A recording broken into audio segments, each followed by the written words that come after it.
నేను కపర్ ప్రసాదరావు, మీరు చూస్తున్నది అమ్మా న్యూస్. ఏది నిజం కార్యక్రమానికి స్వాగతం. ఏది నిజం కార్యక్రమంలో పత్రికల్లో వస్తున్నటువంటి వార్తలేంటి, వాటి వెనుక దాగినటువంటి అసలు నిజాలేంటి, వీటి వెలుగు తీసేటువంటి కార్యక్రమం ఏది నిజం.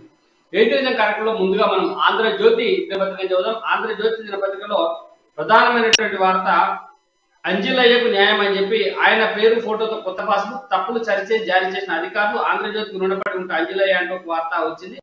అంటే నిన్న ఆధార్ ధరలో న్యాయం జరగట్లేదు అని చెప్పి మెడలో అన్ని అప్లికేషన్లు వేసుకొని తిరుగుతున్నటువంటి అంజిలయ్య ఫోటో వేసి చేసినటువంటి ఒక వార్త స్పందన వచ్చినట్టుగా మనకు కనబడతాం. అట్లనే ఉద్యమకారులకు ఒరిగింది ఏమిటి, దశాబ్ది దారేట అనేటువంటి ఒక వార్త. అప్పట్లో ఆస్తులు అమ్ముకుని మరీ పోరాటం, నెలల తరబడి జైలు జీవితం, కేసులు, లాఠీ దెబ్బలు, కొందరు జీవశ్చరాలుగా, మరికొందరు అస్వస్థత పాలు. వారికి గుర్తింపు ఇవ్వని ఉద్యమ ప్రభుత్వం, ఆత్మహత్య చేసుకున్న అమరుల జాబితాలో పేరు కరువు, కనీసం డబుల్ బెడ్రూమ్ పింఛను ఇవ్వట్లేని ఆవేదన, దశాబ్ద ఉత్సవాలకు వారిలో కొందరు దూరమే, ఉద్యమ ద్రోహులను సర్కార్ చేరదీసిందని ఆక్రోశం, ఉద్యమంలో తిరిగి ఆగమయ్యామంటూ ఇప్పుడు ఆవేదన అనేటువంటి ఒక వార్త ప్రధానంగా మనకు కనబడుతుంది. అట్నే ఒక ఆయన ఇంటికే పరిమితమైన దేవరాయ రమేష్ అని చెప్పి ఒక వార్త మనకు ప్రధానంగా ఆంధ్రజ్యోతి దినపత్రికలో కనబడుతుంది. ఇదేంటంటే ఉద్యమంలో చేసినటువంటి అనేక మంది ఉద్యమకారులు జైలు జీవితాలు గడిపినా కూడా వాళ్ళకి ఇలాంటి సహకారం అందట్లేదు, ఉద్యమ ద్రోహులకే ఈ ప్రభుత్వం పెద్దపీట వేస్తుంది అనేటువంటి వార్త. తర్వాత ఇన్స్టా ప్రేమలో కన్నీటి దృశ్యం అని చెప్పి నెట్ లో పరిచయమైన యువకుడితో యువతి ప్రేమ, పెళ్లి చేసుకుంటారని అతని హామీ, ఇటీవల అతని నుంచి ఫోన్, ఎలాగైనా కొంత డబ్బు సర్దారని వచ్చింది. డబ్బు కోసం మరో అబ్బాయిని అడిగిన యువతి, తన స్నేహితుడితో ఏకాంతంగా గడిపితే కావాల్సిన డబ్బు ఇస్తారని ఆమెకు సలహా.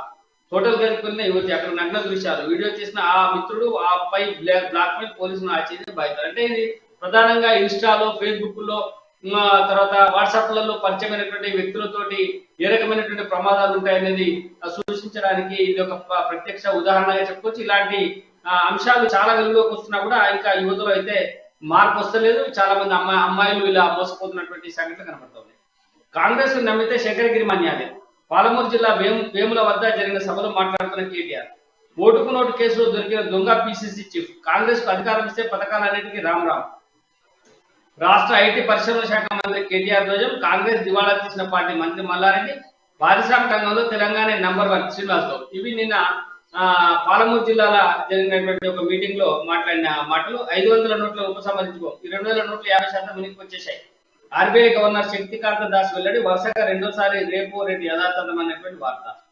తర్వాత 450 లోక్సభ స్థానాలు బీజేపీతో నువ్వా నేనా, అంటే విపక్షాలు ఏదో ఒక అభ్యర్థిని నిలబెట్టాలి, అందరం కలిసి పోటీ చేయాలి, ఎక్కడ ఎవరికి బలం ఉంటే వాళ్ళే పోటీలో ఉండాలనేటువంటి ఒక సయోధ్య కుదురుతా ఉంది. దానికి సంబంధించినటువంటి వార్త ఒకటి వస్తే, కవిత తరఫున పిల్లై బినామీ లావాదేవీలు, ఆమె ఆస్తుల కొనుగోలుకు 5 కోట్లు క్రియేటివ్ సంస్థకు బదిలీ చేసిన పిల్లై.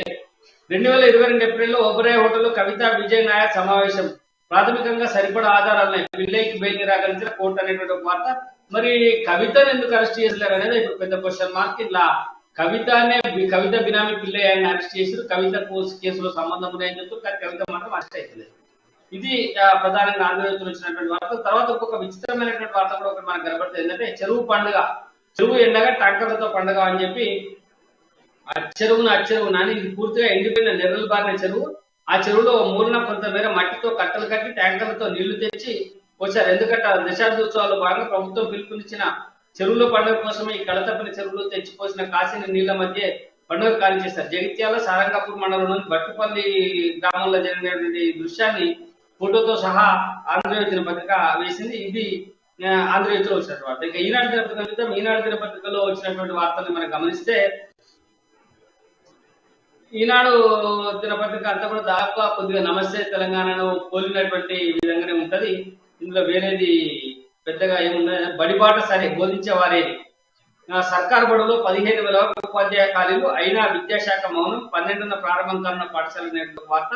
అట్నే సైబర్ నేరాలపై సరికొత్త అస్త్రం, తరచూ మోసాలకు పాల్పడుతున్న ఫోన్ నంబర్ల శాశ్వత బ్లాక్ అనేటువంటి, ఆ నంబర్ బ్లాక్ అయితే ఇంకో నంబర్ తీసుకొని మోసం చేస్తారు. మోసం చేసేటువంటి వ్యక్తి మీద పోరాటం ఉండాలి, కానీ నంబర్ బ్లాక్ చేసి ఇంకో నంబర్ తీసుకుంటాడు, ఇంకో మోసం చేస్తారు, మళ్ళీ ఆ నంబర్ ఎన్ని నంబర్ బ్లాక్ చేస్తారు అట్లాంటి వ్యక్తులు. ఆ తర్వాత 3వ తేదీన సిబిఐ వచ్చినప్పుడు అవినాష్ అరెస్ట్ విడుదల అనేటువంటి గోప్యంగా వచ్చిన సిబిఐ అవినాష్ రెడ్డి అనేటువంటి ఒక వార్త కూడా మనకు కనబడతా ఉంటది.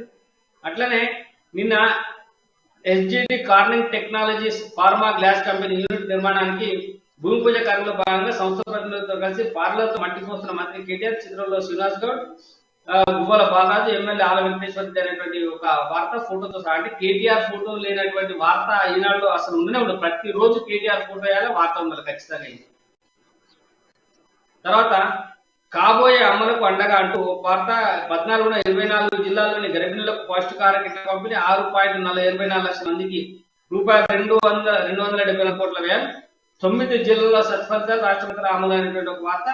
నిన్న దశాబ్దోత్సవాల భాగంగా చెరువుల పండుగను పురస్కరించుకున్న గురువారం రాత్రి కన్మాద కొత్తపల్లి మండలం అసిఫాగలో బతుకమ్మ ఆడుతున్న మహిళలు అనేటువంటి ఒక వార్త కూడా మనకు కనబడుతుంది. చెరువంత సంబరం, వేడుకలకు వేదికలైన తటాకాలు, బతుకమ్మ ఆటలు, బోనాల సమర్పణ, రాష్ట్ర వ్యాప్తంగా చెరువుల పండుగ కోలాహలం, పాల్గొన్న మంత్రులు, ఎమ్మెల్యేలు, ఇతర ప్రజాప్రతినిధులైనటువంటి వార్త కూడా మనకి ఇలా ప్రధానంగా కనబడుతుంది. సన్నద్ధత ఉంటేనే ముందుకు, అంటే ఖరీఫ్ పంట కాలం జరగాలంటే ప్రత్యేక కసరత్తు అవసరం అంటున్న నిపుణులు, నైరుతి జాప్యం తోటి కొంత ఆలస్యం అవుతుంది అనేటువంటి వార్త. ఇది ఈనాడులో వచ్చినటువంటి వార్తలు. ఇక మనం సాక్షి దినపత్రికలు చూద్దాం. సాక్షి దినపత్రికలో చూసినట్టయితే చేతికే చెక్ పెట్టాలి, వచ్చే ఎన్నికల్లో తమ ప్రధాన ప్రత్యర్థి కాంగ్రెస్ అని భావిస్తున్న బీఆర్ఎస్, పలు నివేదికలు, సర్వేలు, గత ఎన్నికల గణాంకాల ఆధారంగా అంచనా, సుమారు 80 నియోజకవర్గాలు హస్తం పార్టీతోనే ప్రధాన పోటీ, కాంగ్రెస్ కదలికల వ్యూహాలపై అభ్యర్థుల ఎంపిక తీరుపై దృష్టి, ఆ పార్టీ లక్ష్యంగా ఎన్నికల వ్యూహానికి పదును పెడుతున్న సీఎం కేసీఆర్, కర్ణాటక ఎన్నికల తర్వాత బీజేపీ గ్రాఫ్ పడిపోయిందని లెక్కలు, నేడు మంచిర్యాలకు సీఎం, గృహలక్ష్మి, బీసీ కుల వృత్తిదారులకు ₹1,00,000 సాయం, 2వ విడత దళిత బంధు పథకాలు ప్రారంభం, 288 నియోజకవర్గాల్లో బీఆర్ఎస్ విస్తరించాలి. ఇది అంటే నాగ్పూర్ లో పార్టీ కార్యాలయం ప్రారంభం, మహారాష్ట్ర నేతలతో కేసీఆర్ అనేటువంటి ఒక వార్త కూడా ప్రధానంగా కనబడుతుంది. అట్నే కాంగ్రెస్ గూటికి పొంగులేటి, మెజార్టీ అంచెల సూచనల మేరకు నిర్ణయం, తర్వాత 12 ఇతర నేతలతో కలిసి కాంగ్రెస్ లో చేరికపై ప్రకటన, నేడు ఉమ్మడి ఖమ్మం జిల్లా ముఖ్య నేతలతో కీలక భేటీ, ఈ సమావేశంలో అభిప్రాయ సేకరణ, 28 తర్వాత చేరికకు సన్నాహాలు అనేటువంటి ఒక వార్త. అన్ని బాధ్యతలు బన్సల్కే, రాష్ట్ర పార్టీని చక్కదిద్దే పనిలో భాగంగా అటు రాజకీయ వ్యవహారాలు, ఇటు సంస్థాగత అంశాలకు సంబంధించిన బాధ్యతలను ఒక్కరికి వహించే దిశలో బీజేపీ జాతీయ నాయకత్వం చర్యలు చేపట్టినట్టు తెలుస్తుంది. 4-5 ఇన్ఛార్జీలు కాకుండా ఒక్కరికే పూర్తి స్థాయి ఇన్ఛార్జ్ బాధ్యత కట్టబెట్టడం ద్వారా మంచి ఫలితాలు సాధించవచ్చని అంచనాకు వచ్చినట్టు సమాచారం. నూతన పరిజ్ఞానం, తక్షణ ఉపాధి, మారనున్న యూజీ డిగ్రీ స్వరూపం అనేటువంటి ఒక వార్త. తర్వాత 10 రోజుల్లో రైతు బంధు జమ, రైతు బంధు చేస్తామనేటువంటి ఒక వార్త. కేరళం తాకిన నైరుతి, కాంగ్రెస్ నమ్మితే శంకరగిరి మాన్యాలే, ఇది నిన్న కేటీఆర్ మాట్లాడినటువంటి మాట. ఇవన్నీ సాక్షి దినపత్రికలో వచ్చినటువంటి వార్తలు. ఇక మనం ఒకసారి వెలుగు దినపత్రికను చూద్దాం. వెలుగు దినపత్రిక చూసినట్టయితే వెలుగు దిన ఉద్యమ ఆకాంక్షల సమాధి అని చెప్పి ఒక వార్త ప్రధానంగా. నీళ్లు నిధులు నియామకాలు ఏమైనా ఎటుపోయింది, 9 ఏళ్ల పాలనలో అంతా దోపిడే, ఆషాఢ భూతిలా తయారైన కేసీఆర్, ఇప్పటికైనా ప్రజలు కళ్ళు తెరవాలి, వెలుగు ప్రత్యేక ఇంటర్వ్యూలో అందశ్రీ అని చెప్పి ఒక వార్త ప్రధానంగా మనకు కనబడుతుంది. దాని తర్వాత బీసీలకు కొన్ని కులాలకైనా, బీసీలకు 1,00,000 కొన్ని కులాలకైనా, మెమోలో 14 కులాలు, ఎంబీసీని మాత్రమే మెన్షన్ చేసిన సర్కార్, పద్మశాలి, గౌడ, ముద్రాజ్, గొల్ల, కుర్మ, మున్నూరు కాపు తదితర కులాల ప్రస్తావన లేదు, ఇది ఒక అంశం. అయితే తర్వాత ఋతుపవనాలు వచ్చేసినాయి, మహిళను ముక్కలుగా నరికి వడ్డీ రేట్లు మరోసారి మాత్రం, ఇవి ప్రధానంగా వచ్చినటువంటి వార్తలు. తర్వాత కాళేశ్వరం ఒక చెత్త ప్రాజెక్ట్, ఇలాంటి ప్రాజెక్టు కట్టిన కేసీఆర్ ను జైల్లో పెట్టాలి, 500 కోట్ల కమిషన్ల కోసమే చెన్నూరు ఆనూరు మురళి, కాళేశ్వరం కమిషన్లతోనే జాతీయ రాజకీయాల్లో కేసీఆర్ కుదరం, చెన్నూరు ఎత్తిపోతల వద్దని అఖిలపక్ష సమావేశం. ఇది ప్రధానంగా అందరికీ సర్కార్ జాబ్లు ఇవ్వలేదు, మన జనాభా 4 కోట్లు, కొలువులేమో 6.5 లక్షలు, ప్రైవేట్ కంపెనీలతో ఉద్యోగాలు వస్తాయి, మంత్రి కేటీఆర్, కాంగ్రెస్ లీడర్లు పిచ్చోడు, పిసిసి పదవి రేవంత్కి ఇచ్చారు, మహబూబ్ నగర్ పర్యటనలో ఐటీ శాఖ మంత్రి విమర్శ అనేటువంటి ఒక వార్త. తర్వాత రైతులందరిది ఆత్మహత్యలు కాదు, అనారోగ్య ఇతర మరణాలు ఉన్నాయి, వరంగల్ సిపి రంగనాథ్ వివాదాస్పద వ్యాఖ్యలు, ఏ సమస్యతో చచ్చిపోయినా సూసైడ్ గా నమోదు చేయించారు, పరిహారం బీమా కోసమే అట్లా అని చెప్పి ఒక వార్త వస్తుంది. ఎమ్మెల్యే చిన్నం దుర్గయ్యపై చర్య తీసుకోండి, డీజీపీ ఏడీజీకి జాతీయ మహిళా కమిషన్ నోటీసు, షేజల్ ఫిర్యాదుపై స్పందించిన ఎస్డబ్ల్యూసీ, 15 రోజుల్లో పూర్తి నివేదిక ఇవ్వాలని ఆదేశం అనేటువంటి ఒక వార్త కూడా వచ్చింది. ప్రభుత్వ ఖర్చుతో పార్టీ భజన, బీఆర్ఎస్ వేడుకలుగా మారిన దశాబ్ది ఉత్సవాలు, ఉద్యమకారులు అమలు ప్రస్తావన లేదు, తెలంగాణ సంస్కృతి సంప్రదాయాల ప్రాధాన్యం లేదు, ఎంతసేపు సొంత డబ్బా కొట్టుకుంటున్న లీడర్లు, ప్రతిపక్షాల టార్గెట్ గా మంత్రులు ఎమ్మెల్యేల కామెంట్లు అనేటువంటి వార్త. ఇవి ప్రధానంగా నమస్తే తెలంగాణ దినపత్రికలో వచ్చినటువంటి వార్తలు. ఇక మనం ఒకసారి అన్నిటికంటే ముఖ్యమైనటువంటి పత్రిక ప్రభుత్వ పత్రిక, టిఆర్ఎస్ పార్టీ అధికారిక పత్రిక. ఇందులో ప్రజా సమస్యలు అనేటువంటి మాట ఎక్కడ ఉండదు, ఇది నమస్తే తెలంగాణ దినపత్రిక. ఈ పత్రికను కూడా చూద్దాం మనం. మొదటి పేజీలో యాడ్ వచ్చింది, చేతి వృత్తికి చేయుత, కుటుంబానికి 1,00,000 సాయం అనేటువంటి వార్త పెద్దగా. మంచిర్యాలలో శ్రీకారం చుట్టూ సీఎం కేసీఆర్ నేటి నుంచి బీసీల్లోని వృత్తి కులాలకు పంపిణీ, బీసీ కార్పొరేషన్ 100 కోట్ల నిధుల విడుదల. మరో విడత నేటి నుంచి గొర్రెల పంపిణీ అంటే గొర్రె ఫోటో కేసీఆర్ ఫోటో వేసి ఒక పెద్ద వార్త మనకు నమస్తే తెలంగాణ దినపత్రికలో కనబడుతుంది. కరెన్సీ నోటు గ్రహపాటు, కరెన్సీపై బీజేపీ సర్కార్ క్లినికల్ ట్రయల్స్, ఫలితంగా నోట్లపై ప్రజల్లో సరైన నమ్మకం, ఎప్పుడు ఏ నోటు పోతుందనే భయం, తాజాగా 500 నోట్లపై అనుమానాలు, రద్దు కాదని ఆర్బీఐ గవర్నర్ ప్రత్యేక ప్రకటన. అయినప్పటికీ అయోమయంలో ప్రజలైనటువంటి ఒక వార్త. రెడ్ టేపిజన్ లేదు, రెడ్ కార్పెట్, కంపెనీలకు స్థాపనకు నాడు అష్ట కష్టాలు, నేడు తెలంగాణలో వేగంగా అమలు అనేటువంటి వార్త. బీజేపీ సేనా నేతల చేరిక, గులాబీ కండువా కప్పి పార్టీ కావాలని సీఎం కేసీఆర్, ప్రజల భాగస్వామ్యంతో మహారాష్ట్ర బీఆర్ఎస్ కమిటీలు గ్రామ గ్రామానికి పార్టీ ఇస్తున్నారు, శ్రేణులకు అధినేత పిలుపునేటువంటి వార్త కూడా ఒకటి మనకు కనబడుతుంది. కాంగ్రెస్ తెలుపుకో, ధరణి హస్తం, ముఖ్య నేతల అంతర్మదనం, రేవంత్ బడ్డీ వివాహాలు తప్పిదం, ఒక్కొక్కరి కోసం 99 మందికి వ్యతిరేకం, మా తప్పుల్ని మా వాళ్లే చెప్తున్నారు, ఇక రోజు మేము డిఫెన్స్ లోనే, ఇట్లయితే డిపాజిట్లు రావు, తలపట్టుకుంటున్న సీనియర్ అని చెప్పి ఒక వార్త. ఇది ప్రధానంగా నమస్తే తెలంగాణ దినపత్రికలో వచ్చినటువంటి వార్తలు. ఈ రోజు మనతో పాటు చర్చలు పాల్గొంటూ ఉన్నారు సీనియర్ జర్నలిస్ట్, అనలిస్ట్, తెలంగాణ ఉద్యమకారుడు రాజమౌళి గౌడ్ గారు. రాజమౌళి గౌడ్ గారు నమస్కారం. నమస్తే అన్న. రాష్ట్ర ప్రభుత్వం తెలంగాణ దశాబ్ది ఉత్సవాలను చాలా పెద్ద ఎత్తున నిర్వహిస్తా ఉన్నది. ప్రజలందరినీ ఇందులో భాగస్వామ్యం చేయాలని చెప్పి ప్రయత్నం చేస్తూ వేల కోట్ల రూపాయలని ఖర్చు పెడతా ఉన్నది. ఈ సమయంలో తెలంగాణ ఉద్యమకారుల జాడ ఎక్కడ కనిపించట్లేదు. తెలంగాణ ఉద్యమంలో పనిచేసి నెలల తరబడి జైల్లో ఉన్న వాళ్ళు ఎవరు కూడా ప్రస్తుతం ఈ ఉత్సవాల్లో భాగం కావట్లేదు. కనీసం చనిపోయినటువంటి అమరులైనటువంటి వ్యక్తులకు కనీసం గుర్తింపు లేదు, వాళ్ళకి నివాళి కూడా ఎక్కడ ఇస్తలేరు అనేటువంటి వార్తలు వస్తా ఉన్నాయి.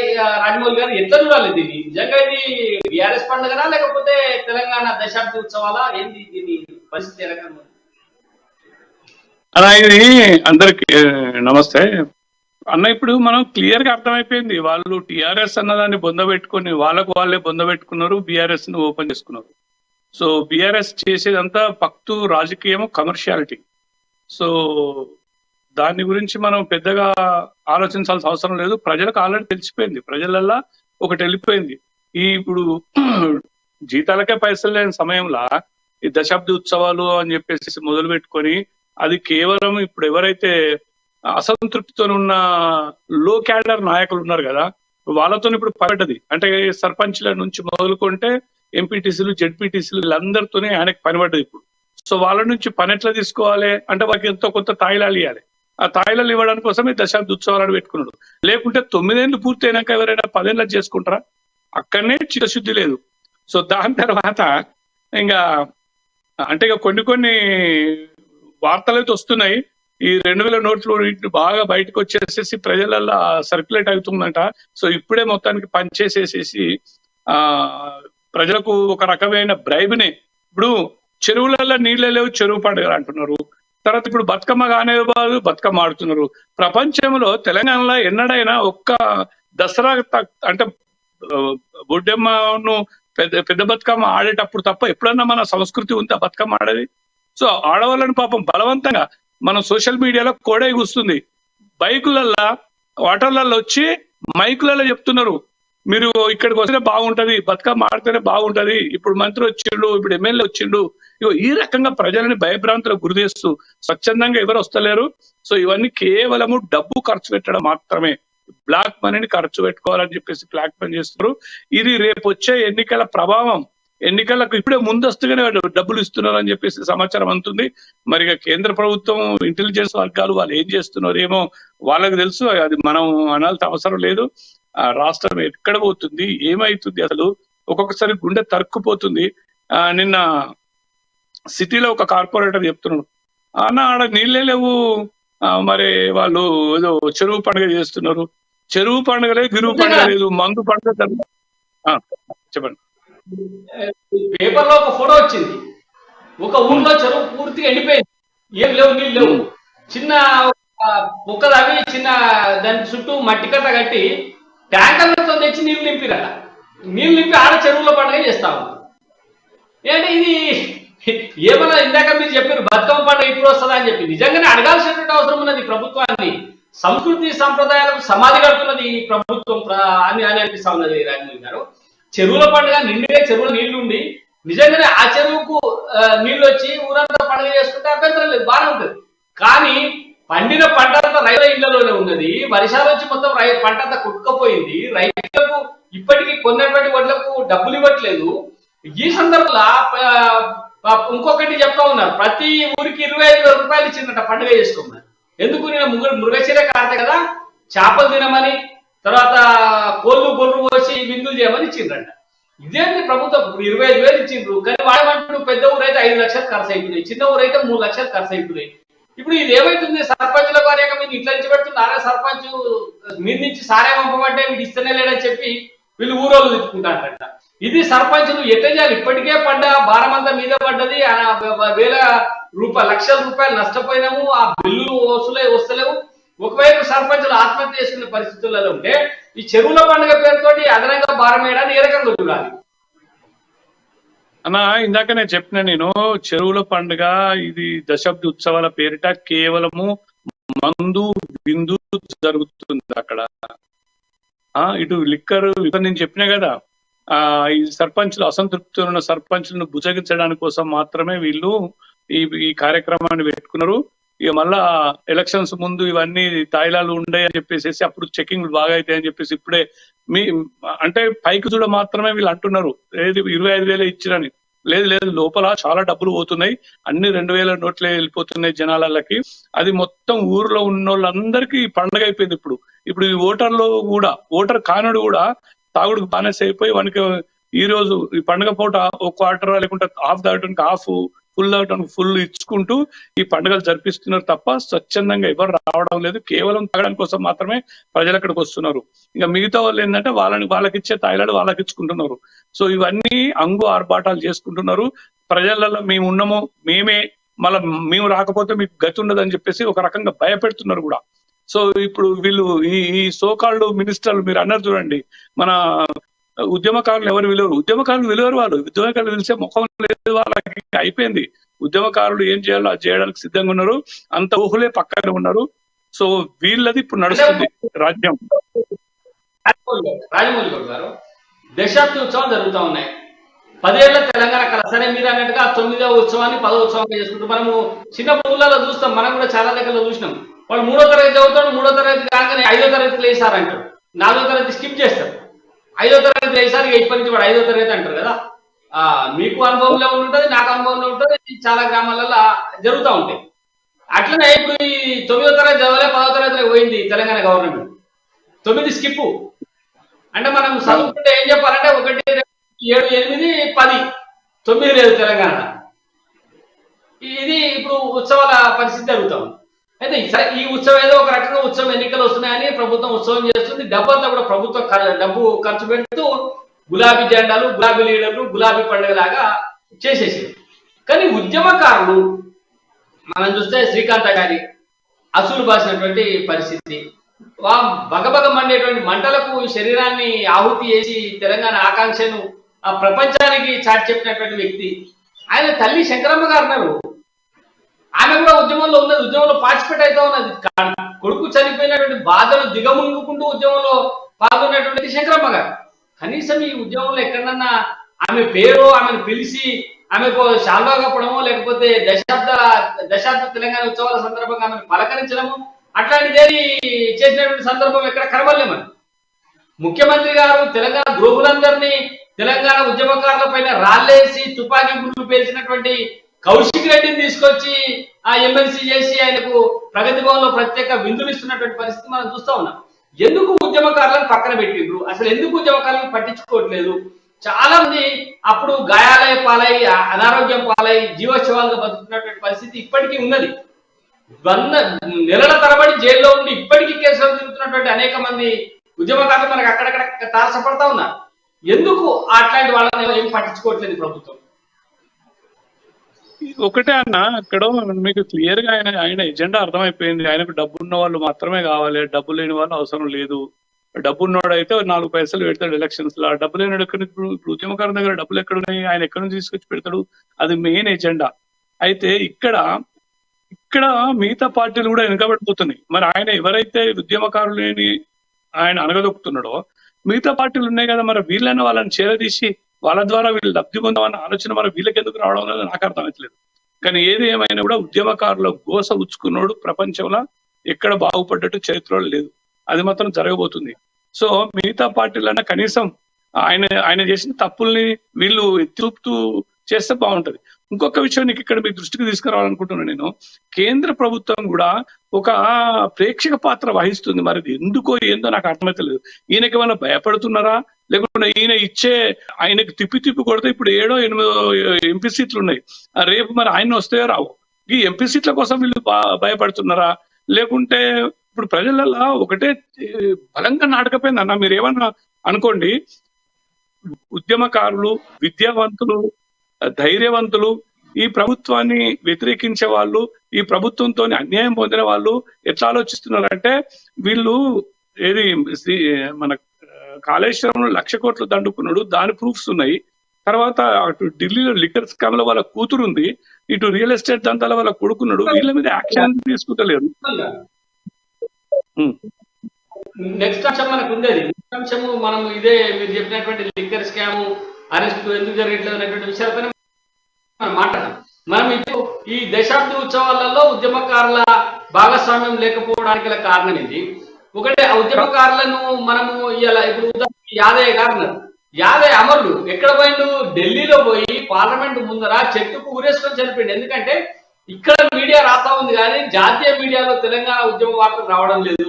తెలంగాణ ఉద్యమం ఢిల్లీలో ఎవరికి తెలవడం లేదు. ఢిల్లీలో తీవ్రత తెలిస్తేనే తెలంగాణ ఉద్యమానికి సార్థకత, పార్లమెంట్ లో అన్ని పక్షాలు ఏకమైతేనేటువంటి ఒక ఉద్దేశంతో ఆయన పాపం రైల్లో ఢిల్లీ పోయి ఒక ఉత్తరం రాసి జేబులో పెట్టుకుని పార్లమెంట్ ఎదురుగా చెట్టుకు ఊరేసుకొని చనిపోయినటువంటి యాదయ్య, అమరుడు యాదయ్య ఇప్పటికి ఎవరికి గుర్తులేడు. అట్లనే మనకు ఉస్మానియా యూనివర్సిటీ దగ్గర కూడా చనిపోయినటువంటి యాదయ్య, ఆయన కూడా ఎవరికి గుర్తులేడు. ఇట్లా చెప్పుకుంటా పోతే ఇషాంత్ రెడ్డి, తెలంగాణ తల్లి, తెలంగాణ కళ నెరవేరిస్తే డి శ్రీనివాస్ అనేటువంటి వ్యక్తి ఓడిపోతే నేను నీకు బలించుకుంటా, నేను ఆత్మార్పణ చేసుకుంటా అని చెప్పి మైసమ్మ తల్లికి మొక్కి ఉస్మానియా యూనివర్సిటీలో అమరుడైనటువంటి ఇషాంత్ రెడ్డి ఇవాళ మనకి ఏడా కనబడతలేదు. ఏంది? తెలంగాణ ఉద్యమకారుల పైన రాళ్ళేసినటువంటి శ్రీనివాస్ యాదవ్, కేసీఆర్ ను వ్యక్తిగతంగా దూషించి హైదరాబాద్ నుంచి తరిమి కొడతా అని చెప్పినటువంటి శ్రీనివాస్ యాదవ్, ఆ ఉద్యమకారుల పైన బుల్లెట్ల వర్షం కురిపించినటువంటి కౌశిక్ రెడ్డి, ఆ ఉద్యమకారులను లాఠీలతో కొట్టినటువంటి దానం నాగేందర్, ఉద్యమకారులను ఏబీవీపీ విద్యార్థులను నడి బజార్లో ఈడ్చి కొట్టినటువంటి మహేందర్ రెడ్డి, ఆ తెలంగాణ ఉద్యమానికి ద్రోహం తలపెట్టి ఒకవైపు ఉద్యమాన్ని దెబ్బతీయడానికి ప్రయత్నం చేసినటువంటి సబితా ఇంద్రారెడ్డి, ఇట్లాంటి నాయకులందరూ ఉద్యమానికి ఎందరైతే ద్రోహం చేసిండ్రో వాళ్ళందరూ ఇలా మన బీఆర్ఎస్ పార్టీతో అంటగాలుతో ఉన్న ప్రభుత్వంలో భాగస్వామ్యం లేదు. ఇంకొక ముఖ్యమైనటువంటి అంశం, తెలంగాణ వద్దు సమైక్యాంధ్రనే ఉండాలన్నటువంటి ఎంఐఎం పార్టీని ఇలా బీఆర్ఎస్ ప్రభుత్వం వ్యతిరేకించుకొని తిరుగుతా ఉన్నది. తెలంగాణ ఉద్యమం వద్దు, సమైక్యాంధ్రం వద్దు అని చెప్పి ఈ రోజుకు చెప్తున్నటువంటి సిపిఎం పార్టీ ఇలా మన బీఆర్ఎస్ పార్టీకి దగ్గరైంది. కానీ ఉద్యమకారులైనటువంటి కోదండరామ్ గారు, విట్టలు, బూర నరసయ్య గౌడ్, లేకపోతే దిలీప్ కుమార్, తర్వాత ఇట్లా చెప్పుకుంటా పోతే కొందరు వందల వేల మంది ఉద్యమకారులు ఇలా ప్రభుత్వం పట్టించుకోవట్లేదు. సరే నువ్వు పార్టీ పక్కన పెట్టచ్చు, పార్టీలో ఏమన్నా ఉండొచ్చు, కానీ ఉద్యమకారులు కదా, ఉద్యమ సమయంలో పనిచేసినటువంటి వ్యక్తులు కదా, ఉద్యమాన్ని ప్రజలకు తీసుకుపోయినటువంటి వ్యక్తులు కదా, వాళ్ళందరినీ పిలిచి కనీసం ఈ ఉద్యమ సమయంలో వాళ్ళని గౌరవించాల్సినటువంటి అవసరం ఉన్నది. ఊరూరా కాలి గజ్జగట్టుకొని తిరిగి ఉద్యమాన్ని ఉధృతం చేసినటువంటి విమలక్క ఏడుందో ఏమైందో ఈ ప్రభుత్వం పట్టించుకోదు. ఊరూరా గజ్జగట్టుకొని తిరిగి 6 బుల్లెట్లు వెన్నులో ఉన్నా కూడా ఉద్యమ పాటను ఊర్లను తీసుకుపోయినటువంటి గద్దరన్న ఇవాళ కనబడతలేడు ఆడ. తర్వాత ఈ రకంగా చెప్పుకుంటా పోతే అనేక మంది ఉద్యమకారులు ఇలా పూర్తిగా ఎక్కడ పోయారు, ఎక్కడ ఉన్నారో తెలియనటువంటి పరిస్థితి కదా. దీన్ని ఎట్లా చూడాలి? ఎందుకని ప్రభుత్వం ఉద్యమకారుని పక్కన పెడతా ఉంది? మొత్తంగా ఉద్యమకారులను ఐక్యం చేయడం, ఇందాక మీరు ఒక మంచి మాట అన్నారు, ప్రతిపక్ష పార్టీలు ఎవరు పట్టించుకుంటలేరు అని. ఎందుకంటే ఉద్యమకారుల బలం పూర్తిగా తగ్గిపోయింది, ఉద్యమకారులతో ప్రజలు మర్చిపోయారు అనే ఉద్దేశమా? ఎందుకని ఇట్లా జరుగుతా ఉంది అనుకోవచ్చు. నా ఉద్యమకారులను పట్టించుకోకపోవడం అన్నది అది వాళ్ళు చేసుకునే పాపం, వాళ్ళకే ఆత్మహత్య సదృశ్యం అవుతుంది. అది డెఫినెట్ గా ఉద్యమకారులకు ఇంకా ప్రజల లోపల, తెలంగాణ ప్రజల లోపల ఒక ఆరాధన భావం ఉన్నది. ఆ ఆరాధన భావం రేపు వచ్చే ఎలక్షన్స్ లో ప్రస్ఫుటంగా కనబడబోతుంది. ఎందుకంటే ఉద్యమకారులు చాలా కసి మీద ఉన్నారు. రేపు కనుక వాళ్ళు రంగమునకు దిగి ప్రజల మధ్యలోకి వెళ్తే మాత్రం ఎవరైతే వాళ్ళని వ్యతిరేకించిన పార్టీలని వాళ్ళు బొందబెట్టడానికి సిద్ధంగా ఉన్నారు. సో వాళ్ళను మర్చిపోవడం అన్నది మంచి పద్ధతి కాదు. నేను మళ్ళొకసారి విజ్ఞప్తి చేస్తున్నా, ఎవరైతే అధికారం రావాలని గట్టిగా నిర్ణయించుకుంటారో వాళ్ళు ఉద్యమకారుల దగ్గరికి వెళ్ళిపోవాలి, మేధావుల దగ్గరికి వెళ్ళిపోవాలి. వాళ్ళ సహాయ సహకారాలు తీసుకుంటే మాత్రమే వీళ్ళు గెలుస్తారు. ఇప్పుడు ఈ పెద్ద మనిషి ఎందుకు వాళ్ళని తీసుకుంటలేడంటే, వాళ్ళు వస్తే వాళ్ళు ఏడ మంత్రి పదవులు అడుగుతారో, వాళ్ళు ఎక్కడ నామినేటెడ్ పోస్ట్ అడుగుతారో అని భయం ఈయనకు పట్టుకుంది. తర్వాత వాళ్ళు అడిగినంత డబ్బు ఇవ్వరు. వీళ్ళంతా దోచుకోవడానికి ప్లాన్ ఉన్నది. ఇప్పుడు ఎంత వస్తే అంతకడికి దోచుకుందామని చెప్పేశారు. అవి నిన్నగాక మొన్న బీఆర్ఎస్ పార్టీకి ల్యాండ్ ఇచ్చిండు, అంతకుముందు ఇంకొక పెద్ద మనిషికి ల్యాండ్ ఇచ్చిండు. ఇవన్నీ దోచుకోవడానికి మాత్రమే జరుగుతున్న చర్యలు. ఇప్పుడు ఒక నామినేటెడ్ పదం అమ్ముకుంటే కొన్ని కోట్లు వస్తాయి వాళ్ళకి. ఉద్యమకారునికి ఎందుకు ఇవ్వాలి? వాళ్ళు ఉద్యమకారుని మర్చిపోయిందని చెప్పేసి ఆయన పార్టీగారులుగా అంటున్నాడు. మర్చిపోవడం అనేది తెలంగాణ ప్రజలలో ఉండదు. ఈయన చెప్పే వాగ్దానాలను ప్రజలు మర్చిపోతారు కావచ్చు, వాళ్ళు కూడా మర్చిపోయేది ఎందుకు తెలుసా? తాత్కాలికంగానే.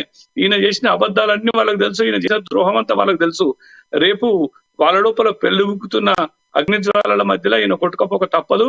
సో ఏదో ఈయనకి సలహాదారులు ఉంటారు కదా కొంతమంది. ఇక్కడ ఇంకొకటి కూడా ఉందన్న, ఈ రాజకీయ నాయకులు కూడా ఇప్పుడు ప్రస్తుతం ఉన్న ఈ దొంగ రాజకీయ నాయకులు వేరే గెలిచి వచ్చిన వాళ్ళు ఉద్యమ ద్రోహులు ఉన్నారు. వాళ్ళతో కూడా చాలా ప్రమాదకరమైన పరిస్థితులు ఉన్నాయి. వాళ్ళు కూడా ఇప్పుడు గెలిచే పరిస్థితి లేదు. తర్వాత వీళ్ళకు సలహాలు ఇచ్చే వాళ్ళ పర్సనల్ పిఎల్ ఉంటారు కదా, వాళ్ళు కూడా తెలంగాణకు ద్రోహమే చేస్తున్నారు. ఎందుకంటే మంచి వ్యక్తి ఎవడు వస్తున్నాడు, చెడ్డ వ్యక్తి వస్తున్నాడు వాళ్ళు చెప్పరు. ఆ పిఎల్కి ఎవడైతే డబ్బులు ఇస్తాడో వాళ్ళని తీసుకుపోయి వాళ్ళకి పరిచయాలు చేస్తారు. ఇగో ఈ రకంగా తెలంగాణలో ఒక పెంట కుప్పలాగా తయారు చేశారు, ఒక తాగుబోతు రాష్ట్రంగా తయారు చేశారు, ఒక లంచగొండి రాష్ట్రంగా తయారు చేశారు. అగో నిన్నకు మొన్న ఉద్యోగులు కూడా అవినీతి పరులైపోయారు. అందులో స్త్రీ ఉద్యోగులు కూడా అవినీతి పరులైపోయారు. అగో నిన్ననే మనం చూసాం మహబూబాబాద్ జిల్లాలో ఒక లేడీ అసిస్టెంట్ లేబర్ ఆఫీసర్, ఆమెకు వచ్చే ఇన్సూరెన్స్ పాపం ₹1,00,000 ఇన్సూరెన్స్ కు 30,000 లంచం అడిగింది ఆమె. ఇగో ఈ రకంగా ఈ ఉద్యమకారుల కోసం వాళ్ళు ఏమి చేయరని అర్థమైపోయింది. వాళ్ళ దగ్గర వాళ్ళు ఇస్తారే పెన్షన్ అడుగుతారని భయం కూడా పట్టుకుంది నాకు. ఇప్పుడు ఉన్న ఉద్యోగులకే ఈయన పెన్షన్ ఇస్తలేడు, ఇంకా ఉద్యమకారులకు ఏడా పెన్షన్ ఇస్తాడు? ఆ పెన్షన్ ఇచ్చినా కూడా అంత దొంగ పేర్లు చెప్పుకొని సాంస్కృతిక సారథి అని ఉన్నాడు, ఆయన అన్ని దొంగ పేర్లు చెప్పుకొని దొంగ కళాకారులకు డబ్బులు ఇచ్చుకుంటూ ఇగో ఈ రకమైన దొంగల రాజ్యం జరుగుతుంది. ఇది దొంగల దేశంగా మారిపోయింది ఈ తెలంగాణ. సో దీనికి త్వరలోపల స్వచ్ఛ చెప్పడానికి ఉద్యమకారులే నడువు కట్టాలని నేను కోరుకుంటున్నా. అదే అన్న, ఇంకొక అంశం కూడా మనము జయ జయ హే తెలంగాణ జనై జయ కేతనం అనేటువంటి పాటను మొదట్లో ఉద్యమంలో చాలా ఉర్రూతలూంచినటువంటి పాట. ఆ పాట తెలంగాణ రాష్ట్ర గీతంగా పెడతాము అని చెప్పిండ్రు. ఆ పాట చాలా బ్రహ్మాండంగా జనంలోకి పోయింది. అందశ్రీ రాసినటువంటి పాట. ఆ పాటను నేనే రాసినా అని చెప్పి కేసీఆర్ క్లెయిమ్ కూడా చేస్తున్నాడు. ఇది తప్పు. అందశ్రీ రాసిన అంశం మొత్తంగా బయటకు వచ్చిన తర్వాత పూర్తిగా అందశ్రీని పక్కన పెట్టిండ్రు, ఆ గీతాన్ని తీసి పక్కన పెట్టేసింది. అంటే ఇప్పుడు జై జై హే తెలంగాణ మొదట్లో అందరం ఎక్కడ ఉద్యమం సందర్భంగా ఎక్కడ ఏ కార్యక్రమం జరిగినా మొదలుగా ఎట్లయితే జాతీయ గీతాన్ని పాడుకుంటామో జై జై హే తెలంగాణ పాడుకున్నటువంటి సందర్భం ఉన్నది కదా. మీరు కూడా చాలా సందర్భాల్లో నా పాట వినింటారు, చూసింటారు, ఆ పాటతో ఉత్తేజం పొందింటారు కదా. అట్లాంటి గొప్ప కవి అందశ్రీ ఇప్పుడు ఎక్కడ ఉన్నాడో తెలియదు. ఈ ప్రభుత్వం పట్టించుకోవట్లేదు. అనామకులను తీసుకొచ్చి పదవులు ఇస్తున్నటువంటి ఈ ప్రభుత్వము ఉద్యమ సమయంలో భావ వ్యాప్తిని చేయడం కోసం పనిచేసినటువంటి అనేక మందిని ఎందుకని పక్కన పెట్టింది అనుకోవచ్చు. జై జై హే తెలంగాణ గీతాన్ని ఎందుకు పక్కన పెట్టింది, ఎట్లా చూడాలి దీన్ని? ఒకటే అన్న, ఆయన ముద్ర ఉండాలి. కేసీఆర్ అనే వ్యక్తి తెలంగాణ తెచ్చిందని చెప్పేసి రాబోయే తరాలకు రుద్దాలని ప్లాన్ చేసుకున్నాడు. మీకు ఇంకొకటి మర్చిపోయారు మీరు, ఇంతకుముందు తెలంగాణ అంటే టీజీ అని పెట్టుకునే వాళ్ళందరం గుర్తుందిగా మీకు, టీజీ అని పెట్టుకునే వాళ్ళం. సో ఈయన ముద్ర ఏంటంటే, ఈయనకు సలహాలు ఇచ్చే ఒక దరిద్రపు కొట్టు ఆఫీసరు, దరిద్రపు కొట్టు పిఎల్ ఏం చెప్పారంటే, సార్ మీరు టీజీ అని పెట్టుకుంటే మొత్తం క్రెడిట్ అంతా వాళ్ళకే పోతుంది, అందుకే అని చెప్పి దాన్ని టీఎస్ అని పెడదామని చెప్పేసి టీఎస్ అని పెట్టారు. ఇగో ఇవన్నీ ఇట్లాంటి చిల్లర బుద్ధులతోని, ఒక అహంకార ధోరణితోని తెలంగాణను ఇప్పుడు జయశంకర్ సార్ ఉన్నాడు, జయశంకర్ సార్ పేరు ఎక్కడ తీసుకురాడు. కోదండరాం సార్ ఉన్నాడు, కోదండరాం సార్ పేరు ఎక్కడ తీసుకురానిగారు వాళ్ళు. ఎందుకంటే వాళ్ళంతా మేధావులు, ఇంటలెక్చువల్స్, వాళ్ళే జాతిపితలు అవుతారు, తెలంగాణ జాతిపితలు అవుతారు అని చెప్పేసి ఒక కుంచిత స్వభావం. ఆ స్వభావంతోనే ఈయన అటు టీజీని నుంచి టీఎస్ మార్చిండు, అటు జయశంకర్ సార్ భూస్థాపితం చేసిండు, కోదండరాం అయితే ఇక పనికి రాకుండా చేసిండు. ఒకప్పుడు కోదండరాం సార్ ఏమన్నాడు, ఈయన కూర్చున్న నిలబెట్టి ఇక చూడరాయాకి ఎంత ముత్తుకున్నాడు అని చెప్పి అన్నాడు. ఇవాళ అట్లాంటి ముద్దు ఆయన తీసుకుపోయి గోడ కొట్టేసాడు. సో ఈయనది ప్రతి ఫీల్డ్ లో ఈయన ముద్ర కనబడాలి, పుస్తకాలలో ఈయననే ఉండాలి. తెలంగాణ అంటే కేసీఆర్ అంటే తెలంగాణ అన్నది ఒక విష బీజాన్ని నాటుకొచ్చిండు. ఏదైతే భారతదేశం లోపల చరిత్రని కాంగ్రెస్ ప్రభుత్వం ఎట్లా మంటగలిపిందో, ఆ చరిత్రను ఎట్లా నాశనం చేసిందో, తెలంగాణను కూడా ఈ దొర పరిపాలన లోపల ఈ దొర మాత్రమే పేరుండేటట్టు దాన్ని సర్వనాశనం చేసుకుంటూ వచ్చిండు. అంతే తప్ప ఇంకా వేరే ఆయనకి ఏమి లేదు. ఆయన ఏందో 100 ఏళ్ళు బతుకుతున్నట్టు, ఈ తెలంగాణకు తనే శాశ్వతంగా సీఎం ఉంటానన్నట్టు అంటారు. ఒక్క మాట చెప్తాను, నేను ముగిస్తాను.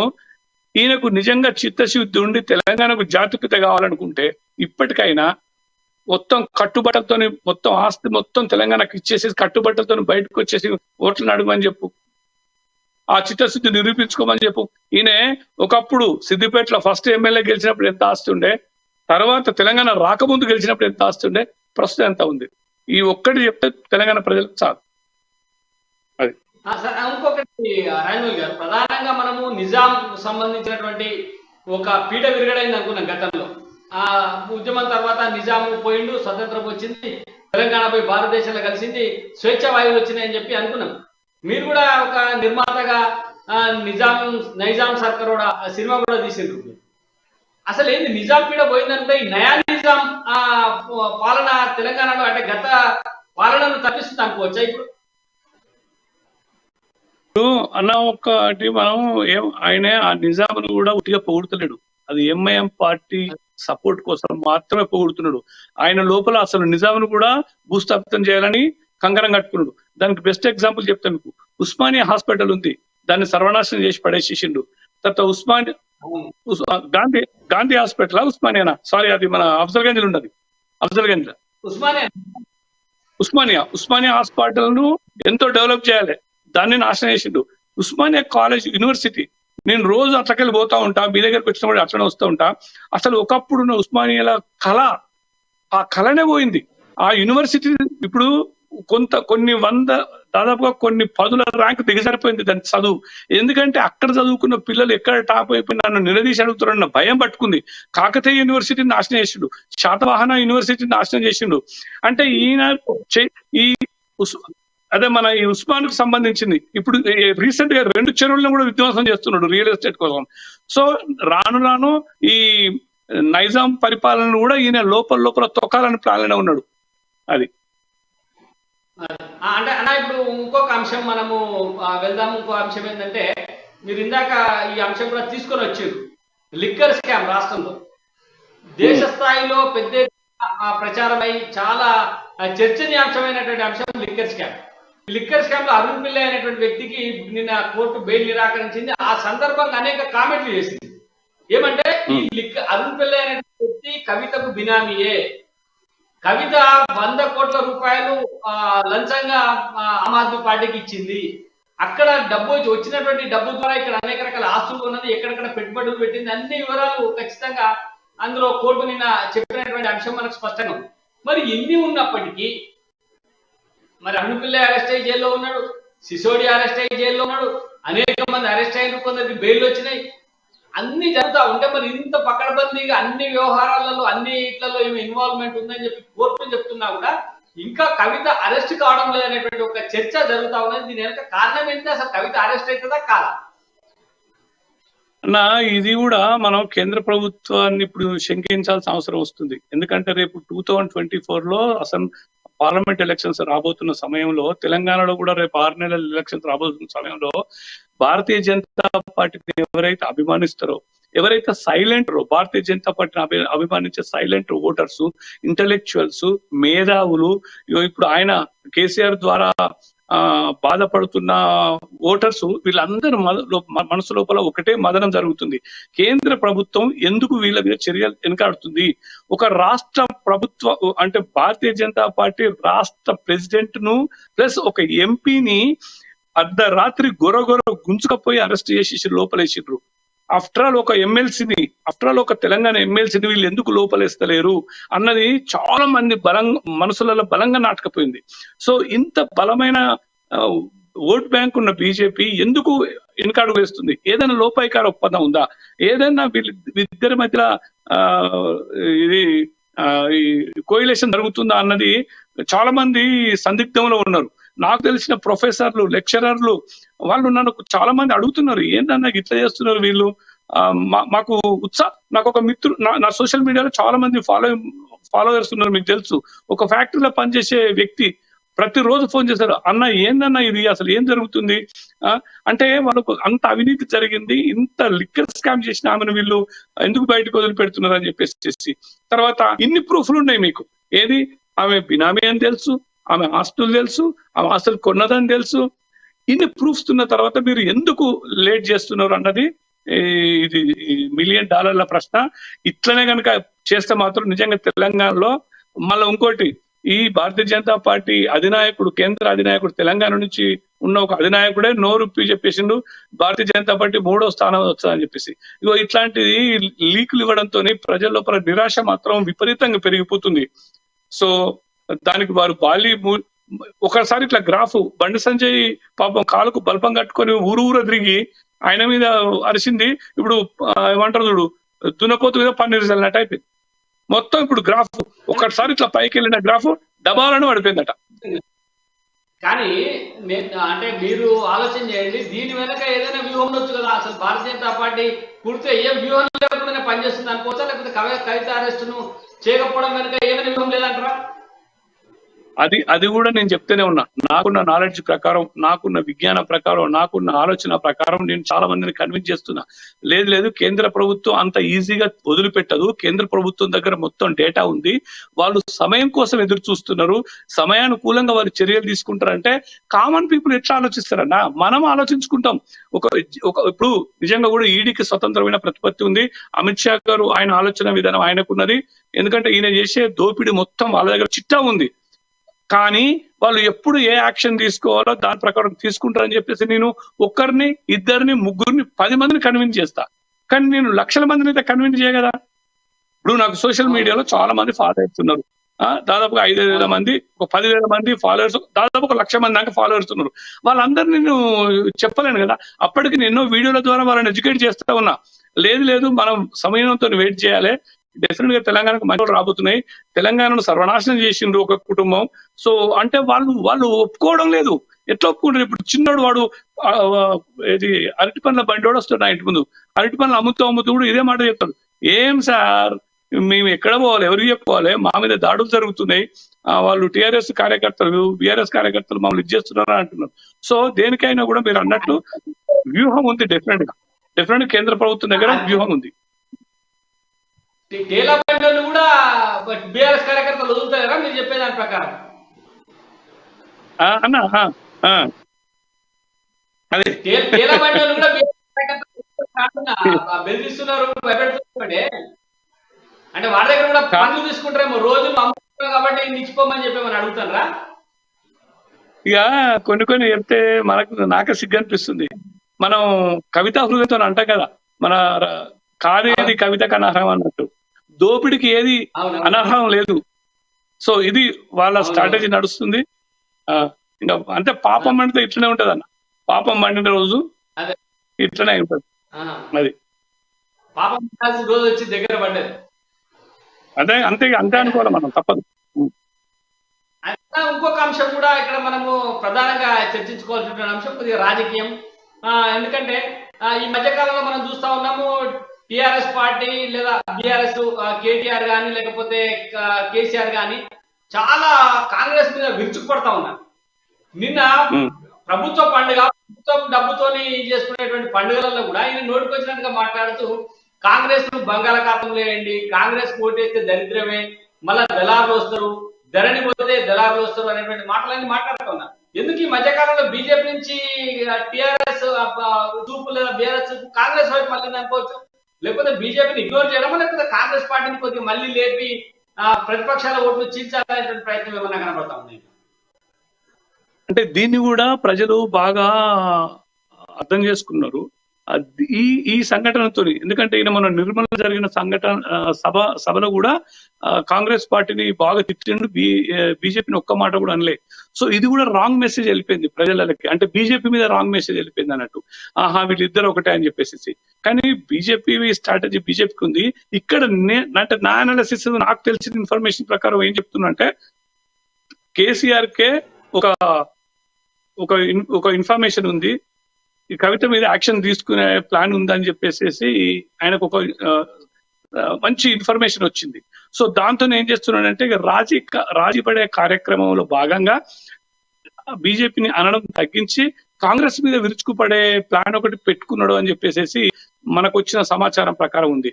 సో రేపు ఈయన జరిపే లాబింగ్ జరుపుతున్నానంటే, ఈయన రేపు నేను మిమ్మల్ని ఏం అంటలేను కదా, సో మిమ్మల్ని అనకూడా, సో నాదేదో పొరపాటు అయిపోయింది, సో నేను కాంగ్రెస్ మీద విరుచుకోపడతా అన్నదానికి సంకేతంగా, అంటే ఒక ప్రీ ప్లాన్డ్ గా ఇట్లాంటివి చేస్తున్నాడు అని చెప్పేసి ఇంకొక వర్షన్ జరుగుతుంది అని చెప్పేసి నాకు వచ్చిన ఇన్ఫర్మేషన్. దానిలో భాగంగానే ఈయనే. కానీ ఇది సామాన్యులకు అర్థం కాదు. సామాన్యులు ఏం అర్థం చేసుకుంటున్నారు అంటే, బీజేపీ బీఆర్ఎస్ కలిసిపోయిందని చెప్పేసి వాళ్ళు అర్థం చేసుకుంటున్నారు. ఈ రకంగా కూడా బీజేపీకి నష్టం జరుగుతుంది. ఈయన ఇప్పుడు ఒక బ్లేడ్ కి రెండు వైపులా పదులుంటది అన్నట్టు, ఈయన చేసే యాక్షన్ అండ్ రియాక్షన్ కి థర్డ్ యాక్షన్ ఉంటది. సో ఈయన అటు కాంగ్రెస్ తిడుతూనే బీజేపీకి నష్టం చేస్తున్నాడు అని చెప్పేసి నా అనాలిసిస్ లో అర్థమైంది. కానీ సామాన్యులకు అర్థమైతే అది.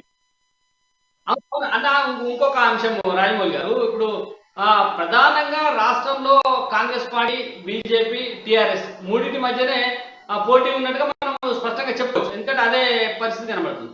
గత కొంతకాలంగా జరిగినటువంటి ఎన్నికల్లో బీజేపీ ముందుకు వచ్చింది, కాస్త కాంగ్రెస్ వెనుకబడ్డది.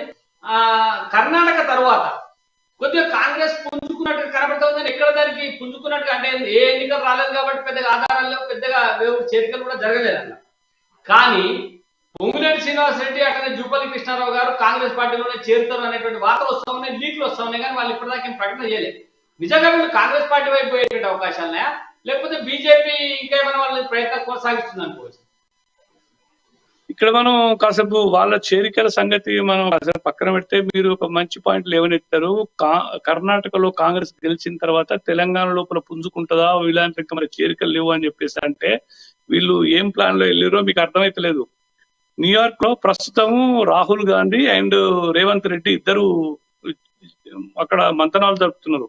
వాళ్ళకి ఇప్పుడు ఫండ్స్ కావాలి. అమెరికా న్యూయార్క్ నుంచి సోరోస్ కంపెనీస్ నుంచి వీళ్ళకి ఫండ్స్ తెచ్చుకోవడానికి వెళ్ళారని చెప్పేసి ఒక వార్త మన దగ్గర ఉంది. ప్లస్ ముస్లింస్ ని బుజ్జగించే కార్యక్రమంలో వీళ్ళు ఉన్నారు అని చెప్పేసి తెలుస్తా ఉంది. అందుకే ఇప్పుడు ఆల్రెడీ బీఆర్ఎస్ కు ఎంఐఎం సపోర్ట్ చేస్తుంది కాబట్టి ఇప్పుడు కాంగ్రెస్ అమెరికా నుంచి లాబింగ్ చేసుకుంటుంది.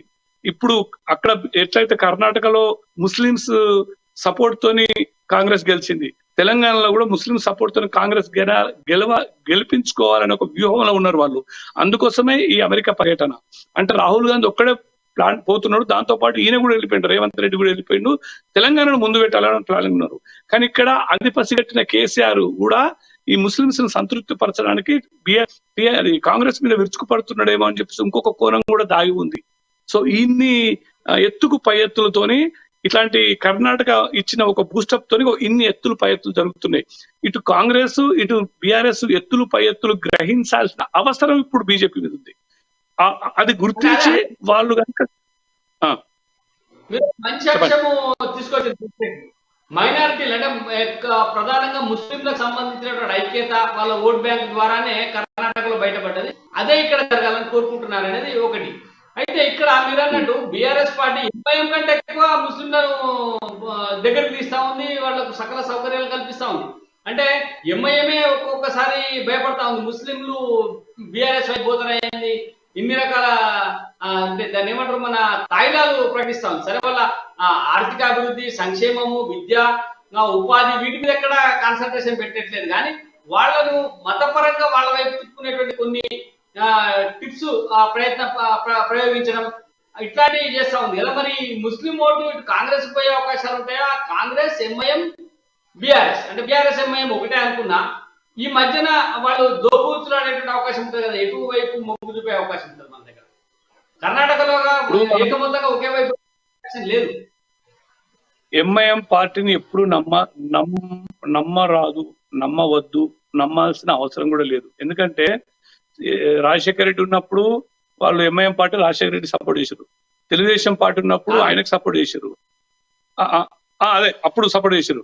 ఇప్పుడు టిఆర్ఎస్ వచ్చినప్పుడు టిఆర్ఎస్ సపోర్ట్ చేస్తున్నారు. ఇగో ఈ పాయింట్ వాళ్ళకు నిలకడ లేదు కాబట్టి ఈయన ఎవరు రేవంత్ రెడ్డి చేసిన ఎత్తుగడ ఏంటంటే న్యూయార్క్ లో కూర్చొని చక్రం తిప్పాలి. ఎంఐఎం పార్టీకి కావాల్సింది ఏంటి? ఫండ్స్. బీఆర్ఎస్ ఇచ్చే ఫండ్స్ కంటే కూడా వాళ్ళు ఎక్కువ ఇవ్వగలుగుతారు అక్కడ నుంచి, అంత లాబింగ్ ఉన్నది వాళ్ళకి.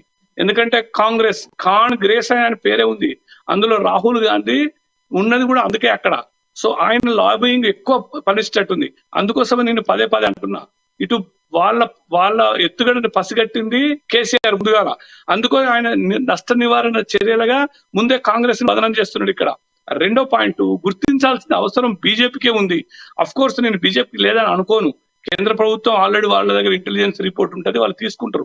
కానీ మనకు తెలిసిన నాలెడ్జ్ మనం కూడా చెప్పాల్సిన అవసరం ఉంది, ఇది ప్రజలలోకి తీసుకెళ్లాల్సిన అవసరం ఉంది. నా మనసులో కూడా కొన్ని ఆలోచనలు ఉన్నాయి, కానీ మనం చెప్పాలనుకుంటే వాళ్ళకి నీకు తెలుసు ఎట్లా ఉంటుంది బీజేపీలో వాళ్ళ కోర్ కమిటీ వాళ్ళు వీళ్ళంతా. ఈ వేదికగా నేను మీ ద్వారా చెప్తున్నా, మీకు అవకాశం ఉంటే మాత్రం బీజేపీకి ఒక మంచి సూచన ఇవ్వండి. త్వరలోపల ఎంత వీలైతే అంత వీలు, నేను కూడా దానికి సహకరిస్తా. ఎప్పుడంటే అమెరికాకు ఫస్ట్ బీజేపీ ప్రతినిధులు వెళ్ళి నా ఎన్ఆర్ఐస్ ని వీళ్ళు వాళ్ళని హక్కును చేర్చుకోవాల్సిన అవసరం ఉంది. మీకు చెప్తే ఆశ్చర్యపోతారన్నా. ఒక మాట చెప్తున్నారు, మీరు చెప్పండి. ఒక్క మాట మీరు చెప్పండి అండి. ఒక గ్యాస్ స్టేషన్లలో పనిచేసే ఒక వ్యక్తి, ఒక కరుడు కట్టిన నరేంద్ర మోడీ అభిమాని, ఆయననే బాధపడుతున్నాడు. అన్నా మమ్మల్ని ఎవరు పట్టించుకునేటోళ్ళు లేడు, ఒక్క అమెరికాకి వెళ్ళాలి, దుబాయ్కి వెళ్ళాలి, మిడిల్ ఈస్ట్ కంట్రీస్కి వెళ్ళాలి, కెనడాకి వెళ్ళాలి, ఆస్ట్రేలియాకి వెళ్ళాలి. వీళ్ళ ప్రతినిధులు వెళ్ళి బీజేపీని కనుక ప్రాపగండ చేస్తే తెలంగాణలో ఈజీ గెలవచ్చు.